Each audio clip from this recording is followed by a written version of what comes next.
Olá, voltamos a conversar com a professora Januacely da Costa, doutora em Linguística pela UFPE e coordenadora do projeto de documentação linguística da língua IAT.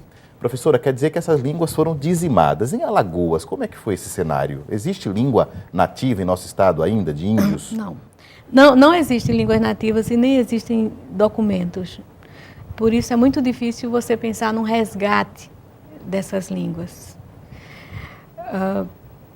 Mesmo as fontes históricas que não falam de língua, mas que falam desses povos, elas não são muito explícitas. A gente tem muita dificuldade para descobrir, por exemplo, quem são esses povos, onde eles viviam antes. Porque nós sabemos que eles viviam em uma região e foram empurrados, né, pelo progresso, pela colonização, eles foram empurrados para outra região. Geralmente da costa para o interior. Da costa para o interior, né? e no caso dos Cariri, que são considerados índios não tupi, mas tapuia, né, os chamados tapuia brasileiros, que viviam menos na costa e mais para o sertão.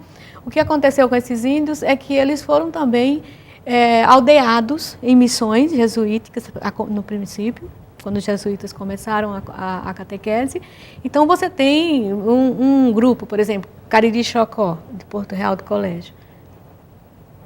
Cariri Chocó, nós temos o Açu Cocal também, não é? O Cariri Chocó, por exemplo. Cariri Chocó é um grupo que tem Cariri, que tem Chocó, mas provavelmente eles têm muitas outras etnias ali, porque é uma aldeia Isso, missão. Na região de Porto Real, não é? Na região de São Francisco. É uma missão jesuítica. Colocou um monte de índios lá. Para quê? Para proteger dos bandeirantes que pegavam para escravizar, dos criadores de gado que dizimavam para limpar as áreas para pastagem, né, para ficarem com a terra para pastagem, dos mineradores, os bandeirantes normalmente faziam isso. Então, o que você tem é que é muito difícil a gente identificar com muita clareza quem eram esses índios, de onde eles vieram, se eles estavam aqui.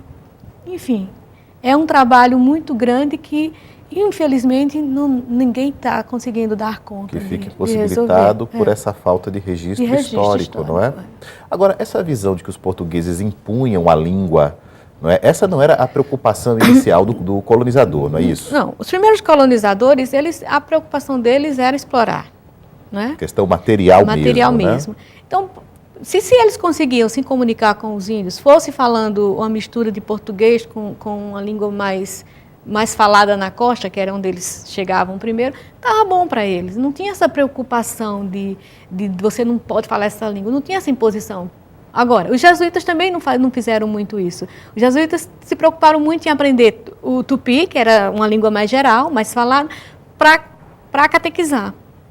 E eles usavam muito um tipo de pessoa, um profissional que tinha aqui naquela época, que era o que eles chamavam língua, que era um europeu que tinha chegado no Brasil, que tinha ficado muito bem integrado numa aldeia indígena, tinha aprendido a língua, então ele era usado como intérprete. Tá? Então eles aprendiam muito isso. Agora, como era uma coisa religiosa, o que você tinha? Você tinha que os melhores índios eram levados para os colégios, e depois eram mandados para a Europa, e se transformavam em missionários também. A gente tem alguns casos desses. Eu não sou historiadora, eu não posso falar com muito conhecimento de causa, mas a gente sabe que existe isso. E não necessariamente uma imposição do português, tanto que até o século XVIII, a língua falada na costa do Brasil, tanto pelos nativos como pelos europeus, era a língua geral, que a gente conhece como Nhangatu. Até o século XVIII. Até o século XVIII. Ela era muito falada na costa toda para a comunicação, que era o que a gente chama, na ciência linguística, a gente chama de crioulo ou pidgin, sabe? Que é uma mistura de duas línguas. As pessoas tentam se entender. Quer dizer, de 500 anos de colonização, então, a hegemonia do português é metade desse tempo. 2 séculos e meio, 3 séculos para cá. Você tem as aristocracias nas grandes cidades, como Olinda, Salvador, Rio de Janeiro, São Paulo, provavelmente, que falavam português, né? Mas você tem o povão que vinha aqui para trabalhar em serviços menores e os que nasceram aqui também, porque nós somos uma nação de mamelucos e cafuzes, somos mestiços, né? Então era mais essa língua geral do que um português propriamente dito. Certo. Professora, esse processo, a gente pode falar que o Brasil ainda conhece pouco as línguas indígenas que aqui se falavam? Conhece muito pouco. A gente está na universidade trabalhando com línguas indígenas e os nossos colegas não conhecem as línguas indígenas. E como a senhora falou no outro bloco, existe até um certo preconceito ainda ou não?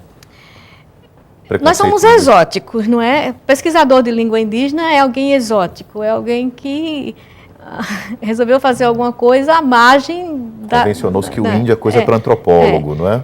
Embora aqui no Brasil existam muito bons centros de estudos de línguas indígenas. Por exemplo? O NB, por exemplo, que eu tenho o professor Arion lá, e tem um laboratório de línguas indígenas. A UFRJ, principalmente o Museu Nacional, tem bons pesquisadores de línguas indígenas. A Universidade de Pernambuco, que tem também pesquisadores em línguas indígenas. E a UFAL, que começou assim meio incipiente, quer dizer, começou com a vinda de uma grande pesquisadora em língua indígena, que era a professora Adaí Palácios, da Universidade Federal de Pernambuco, que é uma pioneira no estudo de línguas indígenas brasileiras. Ela veio para a UFAL. Eu fui orientanda dela em Recife. Então, depois eu vim para a UFAL, depois veio outro professor, que é o professor Aldir, que também pesquisa a língua indígena do Acre. Ele estuda uma língua do Acre. E a professora Estela, que também é de lá. E agora, recentemente, recebemos mais um pesquisador de línguas indígenas, que também foi iniciado na UFPE, o professor Miguel, que inclusive faz parte do nosso grupo de estudos e do projeto de documentação FUNIO.